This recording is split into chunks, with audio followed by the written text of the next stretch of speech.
Cordial saludo. A continuación presento conceptos del estado del arte. ¿Qué es el estado del arte? Es una categoría central y deductiva que se aborda y se propone como estrategia metodológica para el análisis crítico de las dimensiones política, epistemológica y pedagógica en la producción investigativa en evaluación del aprendizaje. ¿Cuál es su finalidad? Es construir algo que explique los significados sobre un fenómeno en particular. Es un momento metodológico dentro de cualquier investigación que busca clarificar el estado actual de un problema, según Parra Ramírez 2010. El estado del arte tiene distintas combinaciones de elementos que se pueden presentar según el diseño específico. Tenemos el tipo de problema, el tipo de audiencia, los expertos que lo elaboran, la disponibilidad del saber acumulado y las distintas metodologías investigativas. Las fases del proceso metodológico del estado del arte son: fase de contextualización. En ella se analiza el problema de estudio, se plantean los límites específicos en los que se desarrollará la investigación, los recursos documentales y los criterios de búsqueda de información. La fase analítica, según Calvo 1992, clasifica la información de los parámetros de análisis y sistematización. En la fase de categorización y recomprensión, para Calvo, la última fase es la de desarrollar la clasificación y se avanza hacia una nueva forma de entender el fenómeno. Se hace la interpretación y reconstrucción teórica que da lugar a la comprensión de los contenidos, a la interrelación y a la generación de nuevas hipótesis y orientaciones teóricas de acción sobre el texto. Existe una diferenciación con otros conceptos. El estado del arte es el marco referencial de la investigación. El estado del arte es el primer momento en el que se desarrolla una investigación. Da cuenta del estado del avance de la investigación en un tema en particular o un área de conocimiento fijada por una investigación, según Uribe 2002. El marco teórico, por consiguiente, establece los modelos explicativos para analizar e intervenir los problemas investigativos, según Vargas y Calvo 1987. De acuerdo a Uribe, es la base donde se construye la investigación y es el que aclara y explica los conceptos para realizar la investigación. El estado del arte y la investigación documental. Según Vargas y Calvo, Cifuentes, Osorio y Morales, es una investigación documental que reconstruye la teoría de las investigaciones aplicadas para interrelacionar con otras apuestas explicativas y tiene un particular interés para el investigador, el grupo o la comunidad científica sobre un tema o área de conocimiento. Las características del estado del arte son: es una estrategia que sirve a un propósito bien definido, la construcción de nuevo conocimiento. Es una técnica que consiste en revisar qué se ha escrito y publicado sobre el tema o área de la investigación. También es un procedimiento riguroso que se formula lógicamente y que implica el análisis crítico de información relevante, documentación escrita y sus contenidos. Es una actividad científica y como tal obedece a procesos inductivos: recolección, sistematización de datos, deductivos, interpretación y nueva construcción, enmarcados bajo principios epistemológicos y metodológicos. A continuación, presento las referencias bibliográficas según Guevara Patiño 2016, el estado del arte de la investigación, análisis de los conocimientos acumulados o indagación por nuevos sentidos. Muchas gracias. Buenas tardes. A continuación les voy a leer algunos conceptos de tipos de fuentes de información. Las fuentes de información es una investigación existente de diferentes tipos de fuentes de información que se pueden utilizar para obtener datos, evidencias y referencias relacionados con el tema de estudio. A continuación se presentan algunos ejemplos de fuentes de información comunes en la investigación. Fuentes de información primaria. Son aquellos recursos que proporcionan información de primera mano sobre un evento, fenómeno o investigación. Estas fuentes se crean en el momento en que ocurren los hechos y pueden incluir diferentes tipos de documentos y datos recopilados directamente. Algunos ejemplos de fuentes primarias son entrevistas, encuestas, experimentos, observaciones directas, diarios, actas de reuniones y documentos oficiales. Las entrevistas. Las entrevistas son conversaciones directas con los individuos relevantes para la investigación. Pueden ser entrevistas cara a cara, telefónicas o por correo electrónico. Estas fuentes son particularmente útiles para obtener testimonios, perspectivas y experiencias personales. Encuestas.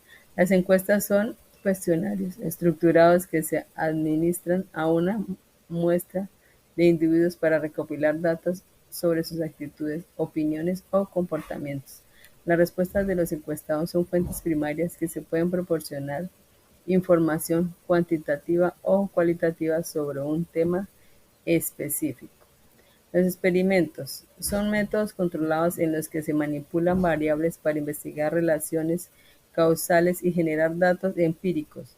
Los datos recopilados durante un experimento, como mediciones, observaciones y resultados, son fuentes primarias que brindan evidencia directa sobre el fenómeno estudiado. Estos son solo algunos ejemplos de fuentes primarias de investigación. Es importante tener en cuenta que la selección de las fuentes dependerá del tema de estudio y los objetivos de investigación. Al utilizar fuentes primarias se accede directamente a los datos originales, lo que proporciona una base sólida para el análisis y la interpretación de un estudio. Las fuentes de información secundaria son aquellas que se basan en fuentes primarias existentes y proporcionan un análisis, interpretación o síntesis de la información original. Estas fuentes recopilan, resumen y presentan datos de fuentes primarias, lo que permite obtener una visión más amplia y contextualizada del tema de investigación. Algunos ejemplos de fuentes secundarias son libros de texto, artículos de revisión, informes de investigación, resúmenes de conferencia y documentos académicos. Artículos de revisión. Los artículos de revisión son las publicaciones académicas que analizan, evalúan y resumen la investigación existente sobre un tema específico. Estos artículos examinan múltiples fuentes primarias y proporcionan una visión general de los hallazgos, las tendencias y las lagunas en el conocimiento. Informes de investigación. Los informes de investigación son documentos que presentan los resultados y las conclusiones de estudios realizados por investigadores. Estos informes suelen ser disponibles en línea o bibliotecas y proporcionan una descripción detallada de los métodos, los datos y los hallazgos de la investigación. Los documentos académicos. Los documentos académicos, como las tesis y las disertaciones, también se consideran fuentes secundarias. Estos documentos a menudo incluyen una revisión exhaustiva de la literatura existente sobre un tema y pueden proporcionar una síntesis de fuentes primarias relevantes. Estos son solo algunos ejemplos de fuentes secundarias de investigación. Es importante tener en cuenta que aunque las fuentes secundarias son valiosas para obtener una visión general y una interpretación de la investigación existente, es fundamental recurrir a fuentes primarias cuando sea necesario para obtener información directa y específica. Las fuentes terciarias de información. Las fuentes terciarias son herramientas de referencia que recopilan información de fuentes secundarias. Estas fuentes proporcionan una visión general y resumida de un tema, ofreciendo un punto de partida para la investigación. Algunos ejemplos de fuentes terciarias son las enciclopedias, los diccionarios y bibliografías. Enciclopedias. Las enciclopedias son fuentes terciarias que ofrecen información general sobre una amplia gama de temas. Pueden ser enciclopedias generales o enciclopedias especializadas en áreas específicas del conocimiento. Los diccionarios. Los diccionarios son fuentes terciarias que proporcionan definiciones, explicaciones y traducciones de palabras y términos. Además de los diccionarios generales existentes, diccionarios especializados en campos como la medicina, la tecnología o la ciencia. Estos son algunos ejemplos de fuentes terciarias de investigación. Las fuentes terciarias son utilizadas para obtener una visión general y orientarse en un campo de conocimiento. Sin embargo, dado que se basan en fuentes secundarias, Es importante utilizar fuentes primarias para obtener información más detallada y precisa cuando sea necesario. Y las referencias bibliográficas. Según Carrizo-Sainero, 2000, las fuentes de información, Carrizo-Sainero, Manual de Fuentes de Información, Zaragoza, Confederación Española de Gremios y Asociación de Libreros de la Fuente de Aragón, 2013, Fuentes de Información para la Investigación Socioeducativa, Madrid Editorial.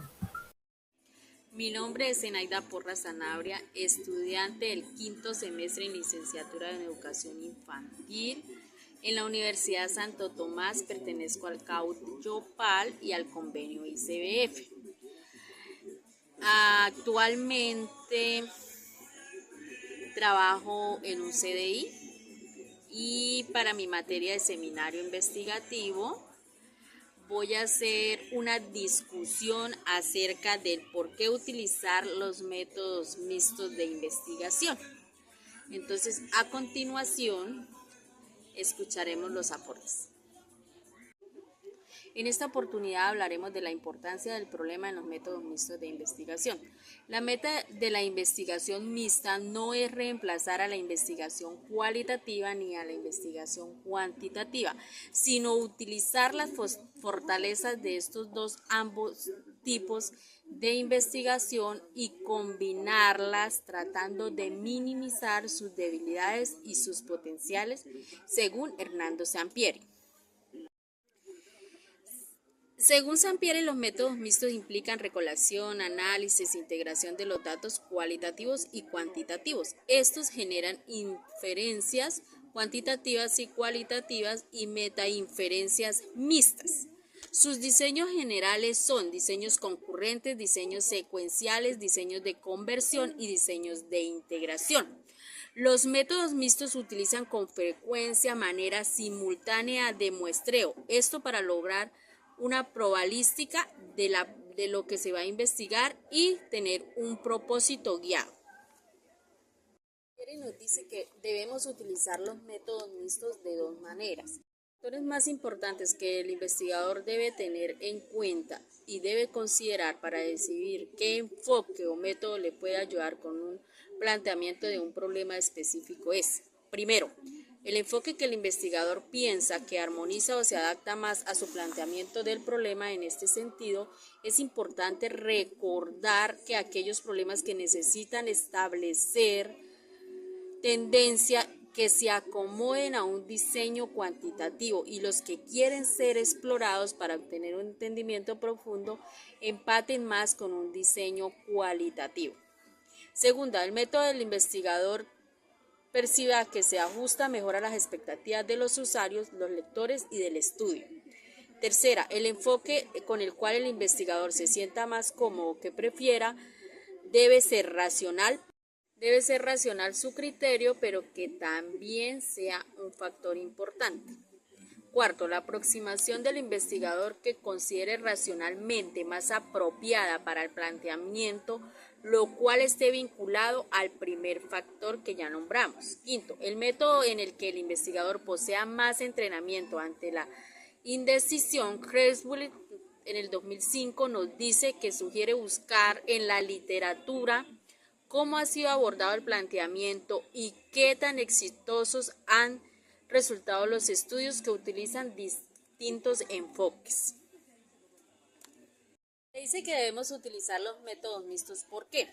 Porque la perspectiva es más amplia y profunda, porque obtenemos una mayor teorización acerca de la investigación que vamos a hacer, porque los datos que obtenemos son más variados, hay mayor creatividad en la investigación, las indagaciones son más dinámicas en el momento de ir a realizarla para llegar a un resultado tanto cualitativo como cuantitativo, hay mayor rigor y solidez en la investigación y es mejor la exploración de los datos, ya que vamos a colocar los datos cualitativos que investigamos, los datos cuantitativos y los vamos a unir en una investigación mixta.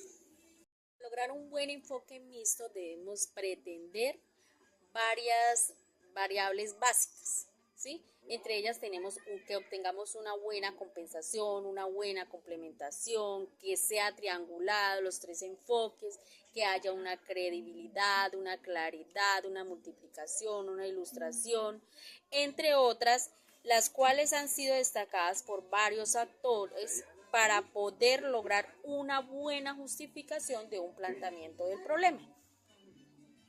De los diseños mixtos se ha generado diversas clasificaciones. De ahí Sampieri saca la tipología de que se derivan de los esquemas concurrentes, secuenciales de transformación e integración. Antes de realizarlos hay que desplegar y revisar la simbología o la notación que se va a utilizar actualmente para visualizar estos diseños y que sea muy útil para los investigadores, lo cual ellos deben comunicar todo el procedimiento que están realizando. Para concluir ya nuestro planteamiento del problema desde el enfoque mixto, podemos decir que es una metodología compleja. Pero si bien justificamos esta investigación, nos puede dar grandes ventajas. Una es la de brindar una visión ampliada de lo que estamos estudiando y una conjetura de los resultados para sustentar la visión de lo que estamos estudiando. El punto central de discusión es que no se trata de reconciliar métodos, sino de obtener de ambos métodos las fortalezas necesarias para enriquecer todo el planteamiento del problema que se está haciendo, toda la investigación, para obtener una buena justificación de esta investigación. Es por eso que aquí colocamos el método cualitativo y aquí el cuantitativo. Al obtener los resultados de los dos, nos va a llevar a una investigación más clara, más precisa y más concisa. Entonces, he ahí la importancia de plantear el problema de una investigación desde el enfoque mixto. Gracias a todos.